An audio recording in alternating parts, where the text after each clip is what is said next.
White house বলা হয়ে থাকে পৃথিবীর সবচেয়ে নিরাপদ ও সুরক্ষিত স্থান হচ্ছে এই আমেরিকার হোয়াইট হাউস, কিন্তু সেই মহা সুরক্ষিত স্থানে একদিন হামলা করে বসে ভয়ঙ্কর কোরিয়ান গ্যাং এবং তারা প্রেসিডেন্টকে হোস্টেস করে পুরো আমেরিকার নিয়ন্ত্রণ নিয়ে নেয়। একজন এক্স স্পেশাল ফোর্সের অফিসার তার জীবন বাজি রেখে নেমে পড়ে পুরো দেশ ও দেশের প্রেসিডেন্টকে বাঁচানোর মিশনে। তবে শেষে কে তাদেরকে রক্ষা করতে পেরেছিল সেটা জানতে হলে দেখতে হবে আজকে অলিম্পাস হ্যাজ ফলেন মুভির এক্সপ্লেনেশন। মুভিটা এতই জোশ যে আমি কতবার দেখেছি তার কোনো হিসেব নেই। তাই চলো আর পেঁচা না বাড়িয়ে শুরু করে দেই এই অস্থির মুভির এক্সপ্লেনেশন। মুভির শুরুতে আমরা দুজন ব্যক্তিকে বক্সিং রিং এ ট্রেনিং করতে দেখতে পাই। এই ব্যক্তির নাম হলো মাইক বেনিন, যে কিনা এক্স স্পেশাল ফোর্স ও রেঞ্জার ব্যাটালিয়ন থেকে আসা একজন টাফেস্ট সোলজার। বর্তমানে সে আমেরিকার প্রেসিডেন্টের প্রধান সিকিউরিটি সার্ভিস হিসেবে নিয়োজিত রয়েছে। আর এখানে মাইক যার সাথে ট্রেনিং করছিল সে আর কেউই নয়, সে হলো ইউএসএ প্রেসিডেন্ট বেঞ্জামিন অ্যাশার। প্রেসিডেন্ট ও মাইক তাদের প্রফেশনাল লাইফের বাইরেও এক ভালো বন্ধুত্বপূর্ণ সম্পর্ক গড়ে নিয়েছিল। তাদের একে অপরের সাথে বোঝাপড়ার ছকটা ছিল বেশ স্ট্রং।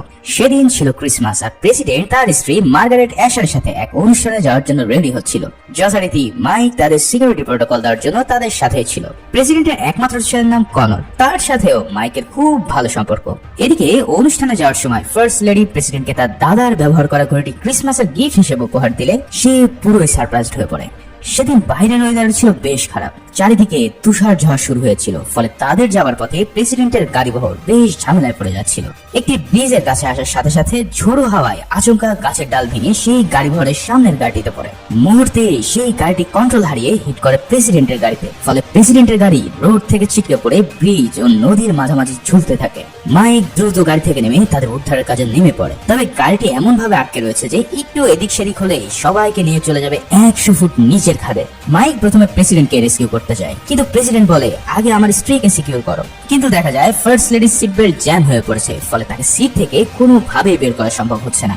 সেই মুহূর্তে মাইক একটি ছুরি দিয়ে প্রথমে প্রেসিডেন্টের সিট বেল্ট কেটে তাকে উদ্ধার করে নেয়। তবে প্রেসিডেন্ট গাড়ি থেকে নামার সাথে সাথে সেই গাড়িটি ফার্স্ট লেডিকে নিয়ে নিচে পড়ে যায়। আর এখানেই প্রেসিডেন্টের চোখের সামনে তার স্ত্রীর করুণ মৃত্যু হয়। এমন একটি দুর্ঘটনার কারণে মাইকের জীবন একদম পাল্টে যায়। প্রেসিডেন্ট জানে যে সিকিউরিটি পার্সনের কাছে ফার্স্ট লেডির চেয়ে দেশের প্রেসিডেন্টের জীবনের মূল্যই অনেক বেশি, তাই সেদিন মাইক দুজনের মধ্যে তাকে উদ্ধার করেছিল। কিন্তু প্রেসিডেন্টের সামনে যদি মাইক প্রতিনিয়ত উপস্থিত হয় তাহলে সে মনের অজান্তেই তার উপর বিরূপ প্রতিক্রিয়া করতে পারে। বিধায় প্রেসিডেন্ট মাইককে তার প্রধান সিকিউরিটি সার্ভিস থেকে শিফট করে তাকে ইউএসএ ট্রেজারি অফিসের দাপ্তরিক কাজে নিয়োজিত করে। এভাবেই 1.5 বছর কেটে যায় আর আমরা দেখতে পারি মাইক এখন মনের ইচ্ছার বিরুদ্ধে অফিসিয়াল ডেস্কে বসে কাজ করছে। একদিন মাইকের সাথে দেখা করতে আসে সিক্রেট সার্ভিসের ডিরেক্টর জ্যাকবস। সে জানায় প্রেসিডেন্ট তার উপর কোনো ধরনের রাগ বা অভিমান করে নেই, সেই সাথে তার ছেলে মানে কনরও তাকে খুব মিস করে। তখন সে জানায় তুমি আর কিছুদিন এভাবে থাকো, আমি নিশ্চিত যে প্রেসিডেন্ট তোমাকে আবারও আগের স্থানে অ্যাপয়েন্ট করে নেবে। আসলে মাইকও প্রতিনিয়ত সেই দুর্ঘটনার জন্য নিজেকেই দোষারোপ করতে থাকে। পরের সিনে প্রেসিডেন্টকে দেখা যায় সে তার বিয়োগান্ত লাইফে একমাত্র ছেলেকে নিয়ে দেশ পরিচালনা করে চলছে।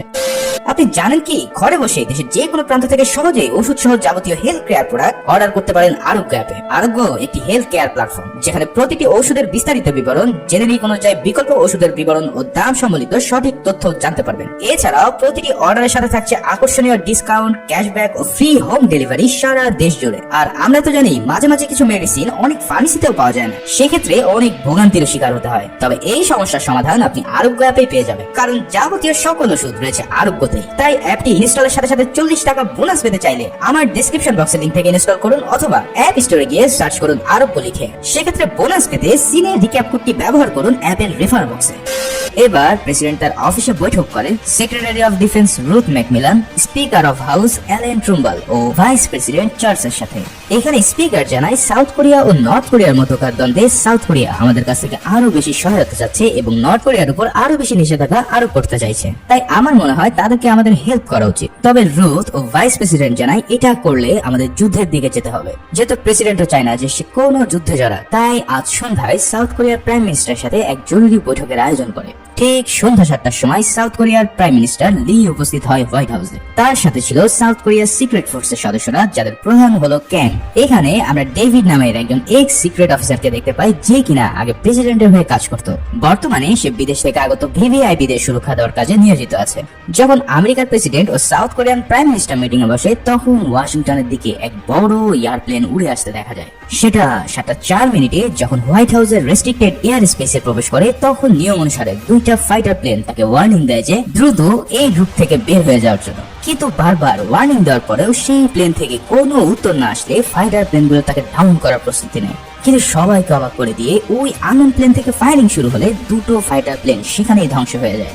মুহূর্তের মধ্যে এই খবর হোয়াইট হাউসে পৌঁছালে সবাই রেড অ্যালার্ট জারি করে আর প্রেসিডেন্ট ও প্রাইম মিনিস্টারকে হোয়াইট হাউসের বাংকারের দিকে নিয়ে যাওয়া হয়। তাদের সাথে কোরিয়ান সিকিউরিটি ফোর্স ও প্রেসিডেন্টের সব ইম্পর্টেন্ট পার্সনদেরকেও বাংকারে নিয়ে যাওয়া হয়। এদিকে ওই বড় এয়ারক্রাফটটি এবার হোয়াইট হাউসের উপরে চলে আসে এবং আকাশ থেকে ব্যাপক হারে মেশিন গান দিয়ে এলো পাথারি ফায়ারিং করতে থাকে। কেউ কিছু বুঝে ওঠার আগে মুহূর্তের মধ্যে সবাই ডাউন হতে থাকে। হোয়াইট হাউসের সিকিউরিটি থেকে শুরু করে সাধারণ জনতা সবাই এই ফায়ারিং এর কবলে পড়ে প্রাণ দিতে থাকে। এই এয়ারক্রাফটটি ডাউন করার জন্য হোয়াইট হাউসে থাকা প্লেন বিধ্বংসী মিসাইল লঞ্চ করা হয়, কিন্তু প্লেনটি তার ফ্লেয়ার দিয়ে সে সব মিসাইলকে আঘাত করার আগেই ধ্বংস করে দিতে থাকে। অন্যদিকে প্রেসিডেন্ট মাটির 120 ফুট নিচে ইমার্জেন্সি বাংকারে উপস্থিত হয় আর সবাইকে নির্দেশ দেয় তার ছেলেকে হোয়াইট হাউস থেকে খুঁজে বের করে এখানে নিয়ে আসতে। প্রেসিডেন্ট প্রবেশ করার পর বাংকারের দরজাটি বন্ধ করে দেওয়া হয়। এই দরজাটি এত বেশি শক্তিশালী ছিল যে কোনো ধরনের নিউক্লিয়ার বোমের অ্যাটাকেও এটা ধ্বংস করা সম্ভব না। এদিকে মাইকো ইতিমধ্যে কন্ট্রোল রুমে 999 কোড শুনে বুঝে ফেলে যে হোয়াইট হাউসে অ্যাটাক হয়েছে। তাই সে এবার বাইরে বের হয়ে আসে পুরো বিষয়টি বোঝার ও রেস্কিউ করার জন্য। কিন্তু সে এসে দেখতে পায় ইতিমধ্যে পুরো এলাকা একদম মৃত্যুপুরীতে পরিণত হয়েছে। সবাই তাদের জীবন রক্ষার জন্য প্রাণপণ লড়ে যাচ্ছে। মাইকো চেষ্টা চালাচ্ছে সবাইকে এখান থেকে বের করে দেওয়ার জন্য। ততক্ষণে পাশের এয়ারবেস থেকে একটি 5th জেনারেশনের ফাইটার প্লেন রওনা দেয় এই বিধ্বংসী এয়ারক্রাফটটিকে থামানোর জন্য। ফাইটার প্লেনটি এই এনিমি এয়ারক্রাফটের কাছাকাছি এসে মিসাইল লঞ্চ করলে এবার সেটা আঘাত করে এয়ারক্রাফটে আর সেটা হোয়াইট হাউসের করিডোরের মধ্যে বিপত্তিত হয়ে বিস্ফোরিত হয়। সবাই তখন ভাবে যাক অবশেষে এই যুদ্ধ থামলো, কিন্তু সবার ধারণায় পানি ঢেলে দিয়ে এবার শুরু হয় গ্রাউন্ড অ্যাটাক। সাধারণ আমজনতার মাঝে আগে থেকে লুকিয়ে ছিল অ্যাটাকাররা, তারা এবার অটোমেটিক গান দিয়ে ফায়ারিং শুরু করে দেয়। এখানে দেখা যায় কোরিয়ান প্রাইম মিনিস্টারদের সাথে যে সিকিউরিটি ফোর্স এসেছিল তারা আচমকা অ্যাটাক করে বসে আমেরিকানদের। সবার বুঝতে আর বাকি থাকে না যে এই মিটিংটি স্রেফ একটি ওয়ে ছিল হোয়াইট হাউস অ্যাটাক করার জন্য। তারা এবার রকেট লঞ্চার দিয়ে হোয়াইট হাউসের গ্রাউন্ডে থাকা সব সিকিউরিটি স্পট উড়িয়ে দেওয়া শুরু করে। এবার কোরিয়ান অ্যাটাকার ও আমেরিকান ফোর্সদের মধ্যে এক ব্যাপক গোলাগুলি শুরু হয়, কিন্তু আচমকা অ্যাটাক করার কারণে কোরিয়ানদের চেয়ে আমেরিকানরাই বেশি নিহত হতে থাকে। আসলে হোয়াইট হাউসে অ্যাটাক করলে ন্যূনতম 15 থেকে 20 মিনিট সময় লাগে মিলিটারি ও নেভি সিল এখানে উপস্থিত হতে। তাই কোরিয়ানরা চাইছিল যেভাবেই হোক 15 মিনিটের আগে পুরো হোয়াইট হাউসের কন্ট্রোল করে নিতে। এই কারণে তারা এগ্রেসিভ মোডে ফাইট করে পুরো সিকিউরিটি টিমকে উড়িয়ে দিতে থাকে। অন্যদিকে এই নিউজ বাংকারে থাকা প্রেসিডেন্টের কাছে যাওয়ার সাথে সাথে সেখানে শুরু হয় আরেক কাহিনী। তাদের সাথে আসা কোরিয়ান সোলজাররা সেখানে থাকা সব আমেরিকান সিকিউরিটি পার্সনদের উপরে ফায়ারিং করে বসে। ফলে আমেরিকার প্রেসিডেন্ট একদম সিকিউরিটি লেস হয়ে পড়ে এবং তাকে কোরিয়ান সিকিউরিটি প্রধান ক্যাং হোস্টেজ বানিয়ে ফেলে। তাদের সাথে থাকা একটি মেয়ে ওই বাংকারের কম্পিউটারের অ্যাক্সেস নিয়ে নেয় আর সবগুলোকে রাউটিং করতে থাকে, যাতে করে পুরো আমেরিকার সাইবার কন্ট্রোল তারা নিতে পারে। এখানে আমরা সেই সিকিউরিটি অফিসার ডেভিডকে জীবিত অবস্থায় দেখে বুঝতে পারি যে আসলে ডেভিডও বেইমানি করেছে নিজের দেশের সাথে। এদিকে মাইক বুঝতে পেরেছে যে বড় ধরনের এবং মাস্টার প্ল্যানিং করে এই হামলা চালানো হচ্ছে। তাই সে নিজের কাছে থাকা রিভলভার নিয়ে ধীরে ধীরে হোয়াইট হাউসের দিকে প্রবেশ করতে থাকে। তবে ভেতরে ঢোকার আগে সে অনেক সিকিউরিটি অফিসারকে দেখতে পায় এবং তাদেরকে সাথে নিয়ে ফাইট করতে থাকে। ততক্ষণে সেখানে কয়েকটি বড় গাড়িতে M2 ব্রলিং মেশিন গান নিয়ে টেররিস্টরা উপস্থিত হয় আর শুরু করে হেভি মেশিন গানের ভয়ানক ফায়ারিং। মুহূর্তের মধ্যে সেখানে অবশিষ্ট যা সোলজার বেঁচে ছিল তারাও নিহত হয়ে পড়ে। এরপর একটি আরপিজি দিয়ে অ্যাটাক করে তাদের মূল ফটক ব্লাস্ট করে দিলে মাইক হোয়াইট হাউসের ভিতরে প্রবেশ করে একটি জায়গায় নিজেকে হাইড করে রাখে। ভিতরে তখনও কিছু এজেন্ট ফাইট করছিল, কিন্তু এত সোলজারদের কাছে তারা প্রতিহত হয়ে প্রাণ দিতে থাকে। সেখানে আহত অবস্থায় এক এজেন্ট তার কন্টাকে বলতে থাকে Olympus has fallen, Olympus has fallen. এখানে হোয়াইট হাউসের কোড নেম হলো অলিম্পাস, আর সেটাই এবার দখল করে নেয় কোরিয়ান টেররিস্টরা। টানা 20 মিনিটের মাথায় আমেরিকান আর্মি হোয়াইট হাউসের সীমানায় প্রবেশ করে, কিন্তু ততক্ষণে অনেক দেরি হয়ে গেছে। পুরো হোয়াইট হাউসের গ্রাউন্ড এবং সাইবার সিকিউরিটি এখন এনিমিদের দখলে। তারা সকল ধরনের সিকিউরিটি কোড পাল্টে আমেরিকান নিউক্লিয়ার পাওয়ার ও ব্যাংক সার্ভারের পুরো অ্যাক্সেস নিয়ে নেয়। এদিকে পেন্টাগনের প্যানিক রুমে ততক্ষণে আমেরিকার জেনারেল সহ সকল উচ্চপদস্থ লোক উপস্থিত হয় আর সকল সিকিউরিটি উদ্ধারের চেষ্টা চালাতে থাকে। এর কিছুক্ষণের মধ্যে সেখানে বাংকার থেকে একটি ভিডিও কল আসে। তবে সেখানে কোরিয়ার প্রাইম মিনিস্টারকে দেখা যায়, কিন্তু সে কোনো কিছু বলার আগে সবার সামনে তার মাথায় গুলি করে দিয়ে তাকে খতম করে দেয় ক্যাং। এটা দেখে সবাই একদম থ হয়ে পড়ে আর বুঝতে পারে এরা হচ্ছে নর্থ কোরিয়ার স্পাই ও টেররিস্ট। এবার ক্যাং বলতে থাকে যে আমার কিছু দাবি দেওয়া আছে, তবে তার আগে তুমি তোমার সকল সেনাবাহিনীকে স্ট্যান্ড বাই মানে কোনো ধরনের আক্রমণ করা থেকে বিরত রাখো, না হলে সবাইকে এখানে খতম করে দেওয়া হবে। এটা শুনে জেনারেল পুরো ইউনিটকে স্ট্যান্ড বাই করে দেয় আর প্ল্যানিং করতে থাকে কিভাবে কি করা যায়। অন্যদিকে প্রেসিডেন্টের সাথে যারা উপস্থিত ছিল সেখানে থাকা এক নারীকে সবার সামনে খুন করা হয়, আর এটা দেখে বাকি সবাই নিজেদেরকে স্যারেন্ডার করে দিয়ে তাদের হাতে বন্দী হতে রাজি হয়। এর পরের সিনে আমরা মাইককে দেখতে পাই হোয়াইট হাউসের মধ্যে। সে পড়ে থাকা কোরিয়ানদের ফেস মাস্ক খুলে বোঝার চেষ্টা করছে এরা কারা। এরপর সে একটি কন্ট্রোল রুমের দিকে যায় যেখান থেকে পুরো বিল্ডিং এর সিসিটিভি ক্যামেরা কন্ট্রোল করা যেত। মাইক ধীরে ধীরে সেই রুমের মধ্যে উপস্থিত হয় আর দেখে সেখানে একজন শক অপারেট করছে। তার কিছু বুঝে ওঠার আগেই মাইক তাকে খতম করে দেয় আর সে নিজের কাছে থাকা আইডি ও ফিঙ্গারপ্রিন্ট দিয়ে সিস্টেমের মধ্যে প্রবেশ করতে সক্ষম হয়। যেহেতু সে পূর্বে এই সিকিউরিটি ফোর্সে ছিল তাই এই সব কিছুর অ্যাক্সেস তার জানা ছিল। এবার সে পুরো বিল্ডিং এর সিসিটিভি ক্যামেরা অফ করে দেয় আর এটা দেখে বাংকারে থাকা ওই মেয়ে হ্যাকারটি পুরো অবাক হয়ে যায়। সে বুঝতেই পারে না কই থেকে অ্যাক্সেস নিয়ে তাকে টেক ওভার করা হলো। এরপর আমরা পেন্টাগনের প্যানিক রুমের সিন দেখতে পাই। রাত 9টার সময় সেখানে স্পিকার অ্যালেন উপস্থিত হলে সিক্রেট সার্ভিস ডিরেক্টর জ্যাকবস তাকে জানায় ইতিমধ্যে প্রেসিডেন্ট ও ভাইস প্রেসিডেন্ট যেহেতু হোস্টেজ হয়ে রয়েছে তাই আমরা আপনাকে নিয়ম অনুসারে অ্যাক্টিং প্রেসিডেন্টের দায়িত্ব পালন করার জন্য অনুরোধ করছি। এটা শুনে স্পিকার বেশ ভরকে যায়, তবে এখন তার কিছুই করার নেই। দেশ বাঁচাতে হলে এখন দরকার শক্ত ও সঠিক সিদ্ধান্ত নেওয়ার মতন একজন মানুষ। অন্যদিকে মাইক হোয়াইট হাউসের ওভাল অফিসে প্রবেশ করতে সক্ষম হয়। ওভাল অফিস হচ্ছে প্রেসিডেন্টের প্রধান চেম্বার। এখানে সে একটি লকার থেকে প্রথমে স্যাটেলাইট ফোন নিয়ে নেয় আর কল দেয় পেন্টাগনে। স্যাটেলাইট ফোন হলো ইমার্জেন্সি কন্ট্যাক্ট করার জন্য বিশেষ ফোন যা শুধুমাত্র প্রেসিডেন্টই ব্যবহার করতে পারে। তার ফোন থেকে কল এসেছে দেখে সবাই চমকে যায় আর অ্যাক্টিং প্রেসিডেন্ট অ্যালেন বলে ফোনে কি মিস্টার প্রেসিডেন্ট আছে? অপর প্রান্ত থেকে উত্তর আসে নেগেটিভ। তখন তার পরিচয় জানতে চাইলে সে তার ব্যাজ ও পরিচয় দিলে মাইক তার কোড বলে এবং এতে জ্যাকবস বুঝে যায় যে এটা হচ্ছে মাইক বেনিন। জ্যাকব তো পুরো টাস্কি খেয়ে যায় যে মাইক এখানে আসলো কি করে। তখন মাইক বিস্তারিত খুলে বলে আর প্রশ্ন করে প্রেসিডেন্ট কি এখন বাংকারে আছে? তখন জেনারেল লাইন হোল্ড করে দিয়ে বলে তাকে কি আমাদের বিশ্বাস করা উচিত হবে? তখন জ্যাকব জানায় সে হচ্ছে আমাদের বেস্ট অফ দ্য বেস্ট একজন এজেন্ট, তার প্রেসিডেন্টকে রেস্কিউ করার মতন ক্ষমতা রয়েছে। আর যেহেতু ভিতরে আমাদের আর কোনো ইন্টেলিজেন্স নেই তাই মাইককে বিশ্বাস করা ছাড়া আমাদের হাতে কোনো উপায় নেই। এই কথা শুনে সবাই রাজি হয় আর অ্যাক্টিং প্রেসিডেন্ট জানায় প্রেসিডেন্ট বাংকারে রয়েছে, তবে তাদের দাবি দেওয়া কি সেটা এখনো পর্যন্ত জানতে পারিনি আমরা। মাইক জানায় এখানে সকল দরজা ও জানালায় C4 এক্সপ্লোসিভ সেট করা আছে, তাই যদি কেউ এখানে এন্ট্রি করে তাহলে তার দেহের কোনো অংশ খুঁজে পাওয়া যাবে না। এছাড়াও সে প্রেসিডেন্টের ছেলে কনরের খবর জানতে চাইলে জ্যাকব জানায় তাকে এখনো ট্রেস করা সম্ভব হয়নি। মাইক সব কথাবার্তার মধ্যেই প্রেসিডেন্টের পার্সোনাল ল্যাপটপ থেকে সকল ক্লাসিফাইড ডাটা ও ফাইল ডিলিট করতে থাকে যাতে কেউ এর মিসইউজ করতে না পারে। এরপর মাইক তার ফোন রেখে দিলে এবার প্যানিক রুমে কল দিয়ে বসে ক্যাং। সে প্রেসিডেন্টের মুক্তিপণ হিসেবে জাপানের সমুদ্র সীমায় যে 7th ফ্লিট রয়েছে সেটাকে উইথড্র করে নিতে বলে। এছাড়াও DMZ জোন থেকে 28,500 আমেরিকান সৈন্যদেরকেও তুলে নেওয়ার দাবি করে।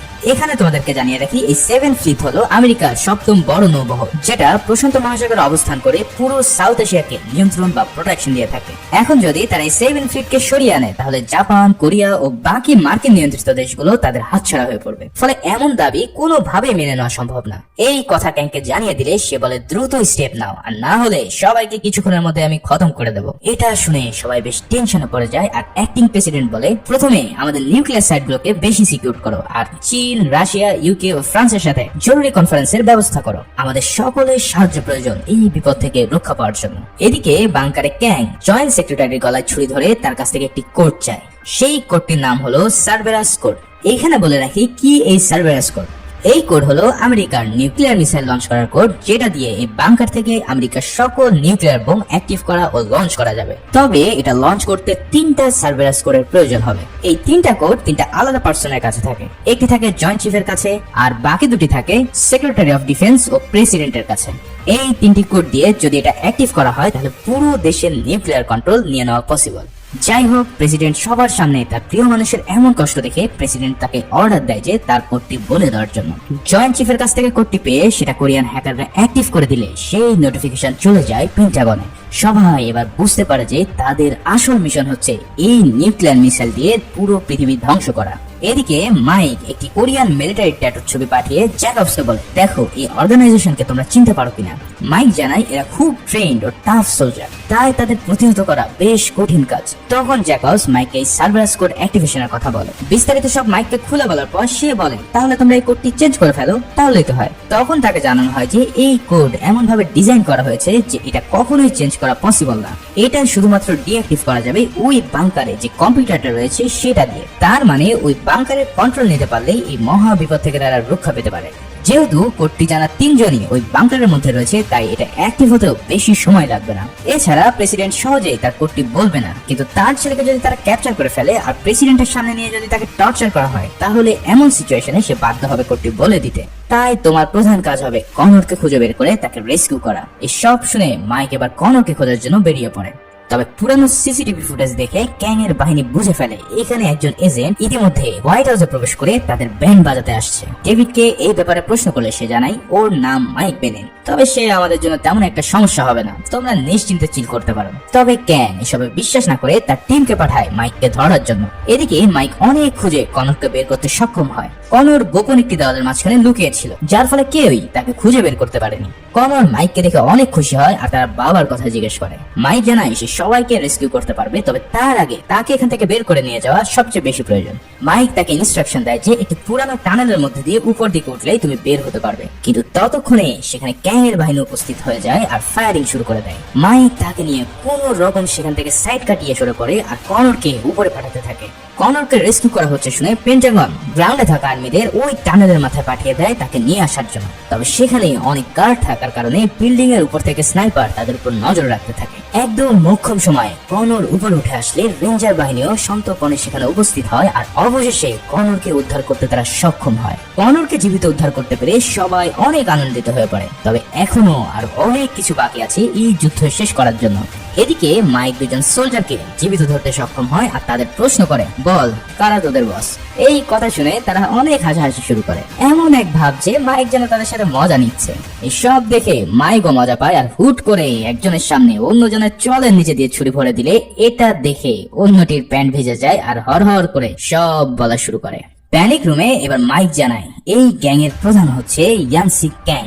এরা হচ্ছে একটি paramilitary battalion. Tough and rough মিশনের জন্য এরা যে কোনো দেশে হামলা চালাতে পারে। এই নাম দিয়ে সার্চ করে তারা জানতে পারে যে সে হচ্ছে পৃথিবীর মোস্ট ওয়ান্টেড ক্রিমিনাল, যে কিনা নর্থ কোরিয়ার বাসিন্দা ছিল। তবে ছোটবেলায় সাউথ কোরিয়ার একটি হামলায় তার বাবা ও মাকে হারানোর শোক থেকে সে ঘোর সাউথ কোরিয়া ও আমেরিকান বিরোধী হয়ে ওঠে। তাই এখন তার প্রধান টার্গেট হলো এই আমেরিকা ও সাউথ কোরিয়াকে ধ্বংস করা। এরপর ক্যাং সেক্রেটারি অফ ডিফেন্স রুথকে টর্চার করা শুরু করে তার কোডটি নেওয়ার জন্য। রুথ মরে গেলেও তার কোড জানাবে না বলে জানিয়ে দিলে তার উপরে আরো বেশি নির্যাতন চলতে থাকে। এমন নির্মম অত্যাচার সহ্য করতে না পেরে প্রেসিডেন্ট তাকেও কোড বলার জন্য আদেশ দেয় আর রুথ বাধ্য হয়ে তাদের দ্বিতীয় কোডটি জানিয়ে দেয়। আর বাকি থাকলো প্রেসিডেন্টের কোড। তবে প্রেসিডেন্ট বলে আমি কোনোদিনও আমার কোড বলবো না। এদিকে ক্যাং এর নির্দেশে ডেভিড চলে যায় মাইককে খতম করার জন্য। তবে ডেভিডকে মাঝপথে আচমকা মাইক ধরে ফেললে সে অভিনয় করা শুরু করে। মাইক তো আর জানে না যে তার এই এক্স কলিগ ইতিমধ্যে ক্যাং এর দলের সাথে হাত মিলিয়েছে। তাই মাইক তাকে প্রশ্ন করে তুমি এখানে আসলে কিভাবে? ডেভিড তখন তাকে ভুং ভাং বোঝানো শুরু করে, কিন্তু কথার মাঝখানে সে বলে ফেলে যে এই ক্যাং এর বাহিনী খুব ডেঞ্জারাস। এই কথা শুনে মাইক বলে যে এই বাহিনীর প্রধানের নাম যে ক্যাং, এটা তুমি জানো কিভাবে? ব্যাস মাইকও বুঝে ফেলে যে এই ডেভিড হচ্ছে তাদের হয়ে কাজ করছে। তাই মাইক তাকে ব্যাপক কেলানো কেলায় আর অবশেষে ডেভিড তার কাছে সব স্বীকার করে নেয়। ডেভিড তখন বলে আমি ভুল করে ফেলেছি, আমাকে হত্যা করে আমার পাপের শাস্তি দাও। তখন মাইক তাকে জানায় মরার আগে একটা ভালো কাজ করে যাও, তুমি ক্যাংকে কল দিয়ে জানাও তুমি আমাকে শেষ করে দিয়েছো। ডেভিড তার ফোন দিয়ে ক্যাংকে বলে আমি মাইককে মেরে ফেলেছি। আর এই কথা শেষ হলে মাইক তার মাথার মধ্যে ছুরি ঢুকে দিয়ে তাকে পরপার পাঠিয়ে দেয়। যেহেতু সেকেন্ড কোড এন্ট্রি হয়ে গেছে তাই তাদের হাতে একদম সময় নেই দেখে জেনারেল নেভি সিলদের দিয়ে একটি অ্যাটাক প্ল্যান করতে থাকে। তারা দেখতে পায় হোয়াইট হাউসের ছাদে তেমন কোনো ভালো ডিফেন্স নেই। তাই জেনারেল পাকনামা করে 6টা ব্ল্যাক হক হেলিকপ্টারকে পাঠায় অ্যাটাক করার জন্য। কিন্তু এটা দেখে ক্যাং এর বাহিনী এবার হোয়াইট হাউসে থাকা সবচেয়ে শক্তিশালী অস্ত্রের ব্যবহার শুরু করে, যার নাম হাইড্রা 6। এটা এমন এক ভয়ঙ্কর হেভি মেশিন গান যা দিয়ে যে কোনো ধরনের এয়ারক্রাফট মুহূর্তে গুড়িয়ে ফেলা সম্ভব। মাইক এই হাইড্রা 6 কে দেখে ফেলে জেনারেলকে মিশন অ্যাবর্ট করতে বলে, কিন্তু জেনারেল তার কোনো কথা না শুনে অ্যাটাক করার নির্দেশ দেয়। ফলে ব্ল্যাক হক গুলো সেখানে পৌঁছানোর সাথে সাথে হাইড্রা 6 তার তাণ্ডব লীলা শুরু করে দেয়। একে একে হাইড্রা 6 তার পাওয়ারফুল শট দিয়ে 5টি হেলিকপ্টারকে ভূপাতিত করে ফেলতে সক্ষম হয়। একটা হেলিকপ্টার হোয়াইট হাউসের উপরে ভূপাতিত হলে পুরো হোয়াইট হাউসের লেফট সাইড ধ্বংস হয়ে যায়। অন্যদিকে মাইক এই সব দেখতে পেয়ে একটি রকেট লঞ্চার নিয়ে সেটাকে ধ্বংস করে দেয়। তবে ব্লাস্টের কারণে মাইক নিচে পড়ে গিয়ে ব্যাপকভাবে আহত হয়। এমন হামলা করার কারণে ক্যাং রেগে গিয়ে এবার ভাইস প্রেসিডেন্টকে সবার সামনে হত্যা করে দেয় আর বলে 1 ঘন্টার মধ্যে আমার আগের দাবি দেওয়ার সাথে একটি হেলিকপ্টার দিতে হবে এখান থেকে বের হয়ে যাওয়ার জন্য, তা না হলে এরপর প্রেসিডেন্টকে আমি সবার সামনে হত্যা করব। এমন পরিস্থিতি দেখে পুরো প্যানিক রুম এবার নিস্তব্ধ হয়ে পড়ে।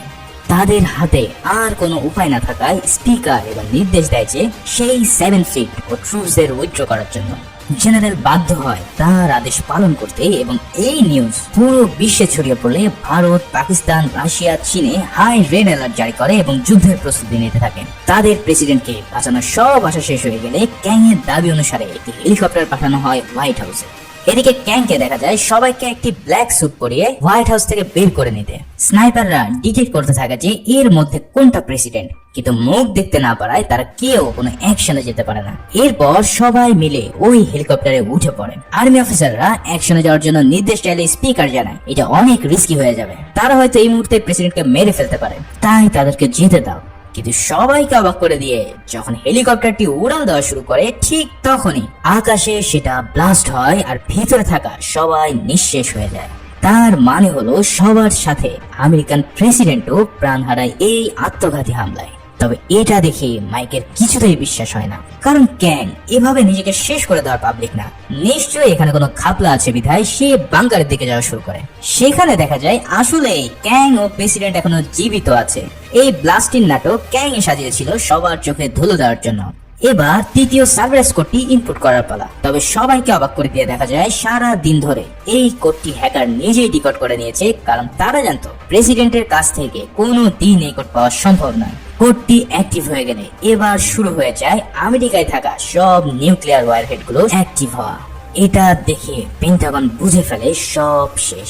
তবে ভয়ঙ্কর ব্যাপার হলো এইগুলো কোনো দেশের দিকে টার্গেট করা হয়নি, বরং এই সবগুলোকে সেলফ ডিপ্লয় করা হয়েছে। তার মানে এগুলো 4 মিনিটের মধ্যে আপনা আপনি ব্লাস্ট হয়ে পুরো আমেরিকাকে ধ্বংস করে দেবে। এই সব দেখে পুরো দেশ একদম ভেঙে পড়ে। আর এদিকে ক্যাং প্রেসিডেন্টকে নিয়ে বের হয়ে যাওয়ার পথে মাইক তাদের উপরে হামলা চালায়। মাইকের অতর্কিত হামলায় ক্যাং এর সদস্যরা মরতে থাকে। তবে ক্যাং ছিল হাইলি ট্রেন্ড টাফ একজন পারসন। তার ছোড়া গুলি গিয়ে লাগে প্রেসিডেন্টের পেটে আর এর ফলে সে মারাত্মক আহত হয়। এবার শুরু হয় মাইক আর ক্যাং এর মধ্যে হাড্ডাহাড্ডি লড়াই। তবে অনেক চেষ্টার পর অবশেষে মাইক ক্যাং এর মাথায় ছুরি ঢুকিয়ে তাকে মেরে ফেলতে সক্ষম হয়। এদিকে আর মাত্র 1.5 মিনিট বাকি আছে সার্ভারাস কোড অ্যাক্টিভ হয়ে যাওয়ার। যে করেই হোক এই সময়ের মধ্যে এটাকে ডিঅ্যাক্টিভ করতে হবে। মাইক ওই কন্ট্রোল রুমে গিয়ে পেন্টাগনের সাথে যোগাযোগ করে জানায় আমি প্রেসিডেন্টকে জীবিত উদ্ধার করেছি, এখন বলো কিভাবে এটা ডিঅ্যাক্টিভ করা যাবে। এটা শুনে সবাই তড়িঘড়ি করে একটি ডিঅ্যাক্টিভেশন কোড মাইককে বলতে থাকে। ঠিক 3 সেকেন্ডের মাথায় সম্পূর্ণ কোডটি ইনপুট হয়ে গেলে এই সার্ভারাস কোডটি ডিঅ্যাক্টিভ হয় আর মাইক তার মিশন কমপ্লিট করতে পারে। এরপর মাইক প্রেসিডেন্টকে নিয়ে হোয়াইট হাউস ছেড়ে বের হলে প্রেসিডেন্টের ছেলে তার বাবাকে রেখে জড়িয়ে কাঁদতে থাকে। এমন একটি জীবন বাঁচানোর মিশন শেষ হওয়ার সাথে সাথে মুভিটিও এখানে শেষ হয়। ভিডিওটি ভালো লেগে থাকলে একটি লাইক ও কমেন্টস করে জানিয়ে সবাই ভালো থেকো, সুস্থ থেকো, ধন্যবাদ।